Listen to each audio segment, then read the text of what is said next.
Hey everybody, it's Jason Blaha here. Now that my two obligatory informative videos are done for the day, it's time to talk about current events in the online fitness community. And today we're going to talk about none other than Callie the Border Warrior Muscle. So let me put on my +5 hat of weaponsmithing, work on skilling up my crafting a little bit, and let's talk about this. You know, I'm going to do something I very rarely do. I'm going to link somebody else's video. But you guys need to see the source material. So I'm going to link down below. Johnny Bravo interviewed Richard Rodriguez. Now this is interesting because it's been months since anything has come out about the WFN scandal. There's been nothing. But there's talk in this video of them doing a documentary, a bigger interview. And what I want to talk about today is what Richard had to say about Callie Muscle, because a lot of people questioned that and said, you know, those contracts are fake. Johnny Bravo made that stuff up. Well, Richard Rodriguez got it and said, no, that wasn't made up. Those were our real contracts. That came off of a template, so yeah, maybe it wasn't perfectly written as far as grammar or spelling or whatever, but it came off of a template like all companies use, and it's a legally binding contract that Callie Muscle did in fact sign. And here's the thing, it got interesting because, you know, he broke that down and said, yeah, he was one of our sponsored athletes. Now, a lot of people are going to say, well, you know, why should I believe Richard Rodriguez? No one's telling you have to believe him, but here's my question. People are going to say, well, I don't believe him. He's currently a criminal in jail. Well, who else are you going to believe? Callie Muscle, who is also a convicted felon who's done prison time and still talks about his gang-banging days and robbing people with guns and selling large amounts of cocaine and everything else. I mean, that's Callie Muscle's self-admitted person. So, I mean, if you're going to use that logic to say you don't believe what Richard has to say because he's a criminal, then you can't believe anything that Callie Muscle says either. Be consistent in your logic here, guys, because that's kind of the way people are going to take that. You can't say, well, I'm going to not believe one person because they're a criminal, but believe another person who has a convicted, proven multi-time felon, who is defending themselves against what that person says when the other person actually has some evidence to back what they say. The packing slips, the contract, shipping orders, all that stuff. So, you know, it's kind of dicey. You need to be consistent when you believe people or not. Furthermore, it's like Richard said in the interview, he said, I don't really have anything to gain out of this at this point other than more or less just revenge because these guys screwed him over. They didn't back him when he backed them, and he gave them a lot of money is what he's saying. He's not getting anything out of it. People are saying, well, he's not snitching because he's not getting a plea bargain out of it. These are people lower down the chain. If he's being head up as the kingpin, people who are further down the chain, snitching on them doesn't get you a reduced sentence. You don't get anything for it. All right, so he's not getting anything out of this. If anything, he's just going to get more haters from Callie Muscle's fans. So what did he have to say about Callie? He said, well, the problem is I had to let him out of his contract. Now, he jumped in on Rashid and Lobliner too a bit. But he said, no, I fired him from the contract because he wasn't doing his job. And he said he was paying these guys, and he didn't say specifically what he paid Callie, $5,000 to $10,000 a month to be sponsored athletes to vouch for his company. Of course, he said the company was doing $30,000 a day in sales, so, you know, it wasn't a big deal. Have a few sponsored athletes making $5,000 a piece, not a big deal. And free products, because that was in their contracts. They were given free shipments of stuff. He said, but the problem he had with Callie Muscle is that, one, he was lazy. Number two, he was greedy. That's what he said. Now, anybody going to deny that? I mean, all things considered, does that really sound out of character? Callie Muscle greedy? It might be a little lazy? I mean, does that really, anyone who really watches him and kind of sees what he's about, is that really out of character? I don't think that's a stretch.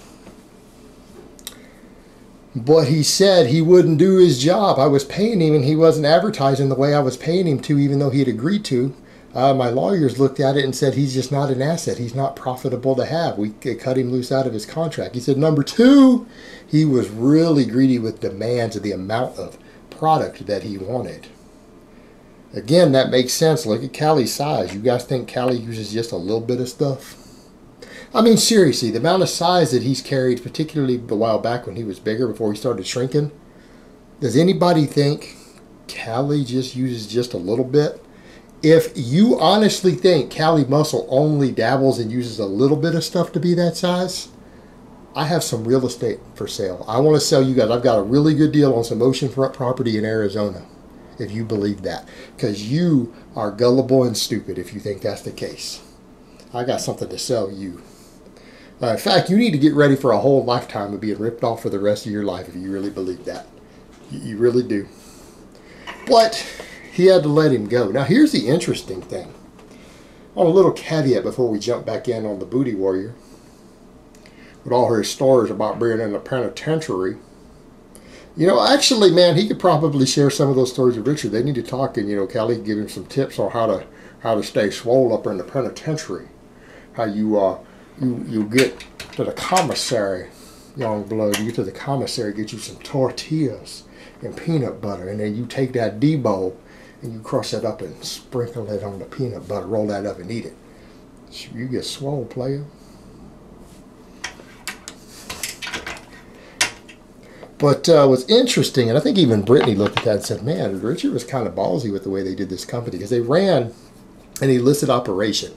But compare that to the stuff with Musclehead in them. You guys remember the sentences that was handed down in the Musclehead case? Just the other day we discussed that. He was on the sentence for the distribution of the anabolics was only up to 3 years. All right, 3 years. Where they got him was counterfeiting pharmaceuticals up to 20 years and laundering money up to 20 years. Richard and them kept their books. They were paying taxes on it. They didn't launder the money. They just paid it outright and said, here's your cut, Uncle Sam. Do you know how much jail time that's going to avoid him? Yeah, he was running an illicit business when he paid taxes on it. You know, when you're dealing with the government, let's just be honest here. You want to know when government really throws the books at you? When you steal money from them. Like when they catch you stealing money from them and laundering money, they don't like that.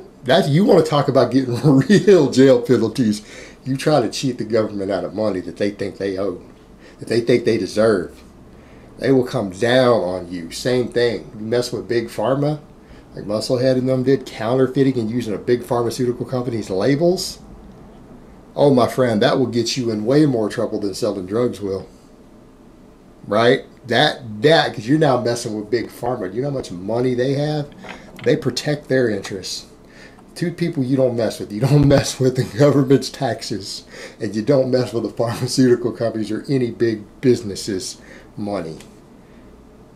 You want to talk about crimes that will really cause you problems. Other stuff is a drop in the bucket. You start messing with the government's money or big pharmaceutical company or big oil's money, you are in a world of hurt. Your life is over. But here's the difference. He only got that carries only up to 3 years. What Richard technically did, because they didn't counterfeit anything, because they kept books and were paying taxes on it. You know, in all honesty, they probably wouldn't have gotten in so much trouble had they not had any products on there that were not allowed for human consumption. Meaning the Tren and the MPP and stuff is really where the problem were, because they had doctors on hand who could write prescriptions and they offered blood work. They almost got away with it. I'll be honest, especially with people saying, oh yeah, it's all legit, it's legal. They put up the facade of legality. They damn near got away with it. I mean, when you really think about that, they almost did. Because once those prescriptions and it's actually substances that can be sold, I don't know. I think they wouldn't have got popped as easily. I mean, and I could be wrong. I could be wrong. You know what? I could be dead wrong. I'm not going to claim I'm right. But just my impression, particularly Brittany looking at it with her business background, she was like, wow, that's kind of ballsy. They ran it and just went ahead and kept books and paid taxes on all of it. I mean, that's what they got Al Capone for. Just remember way back in the day, they got Al Capone for basically cheating the IRS out of their money. They didn't really even get him on the distribution of the alcohol. They got him for not paying his taxes. Again, you don't mess with the government's taxes. I hate to say it. I don't like paying taxes either. But, you know, they don't play with that. So, you know, truth is, he probably almost got away with it. But here's the thing that comes back to, you know, Cali Muscle can deny, but this is pretty bad when stuff like this comes out. You know, all this BS about, oh, I didn't need no steroids, I'm natural. And then you got this guy had shipped him. They have all the shipping labels and the receipts and the contracts where he shipped him stuff, and then saying he wanted so much stuff, he wanted unreasonable amounts of product, like comps to him automatically, because he was not only getting paid, but he wanted excessive amounts of stuff. Because, you know, he always needed more. It's hard to be that swole.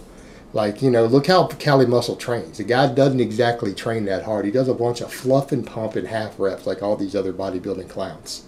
You know how hard it is to gain muscle training that way? Of course he needed more stuff. It's hard to grow training that way. It's hard to grow training like a little pussy. It really is. It is. You need more stuff. So I get it. But again, kind of goes back to the point of, do some of these clowns even really know how to train? They really don't. They know how to eat food. They know how to take drugs. They don't know how to train. I mean, watch the way the guy trains. And it is lazy training. He didn't pick up anything heavy. And then claims, oh, it's to avoid injury. Like that actually hurts people. Full range of motion, heavy training done correctly doesn't injure you. Partials can actually get you hurt. He doesn't know how to train. He always needed more stuff. But yeah, it's an interesting interview. It's an interesting interview. You guys might want to go check it out. Check it out for yourselves. Draw your own conclusions. I'm not going to tell people what to think with that. You can believe the guy or you can choose not to. I think it's interesting nonetheless. And now that we actually have some other news on it, maybe some more of this stuff is going to break out. I'm going to be curious to see what he's got to say about Rashid and Pocket Liner. But that's going to be some juicy stuff. I am going to be staying tuned.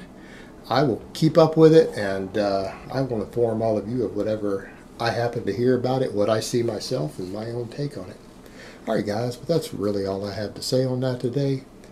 I hope it's been informative, and I will talk to you guys next time.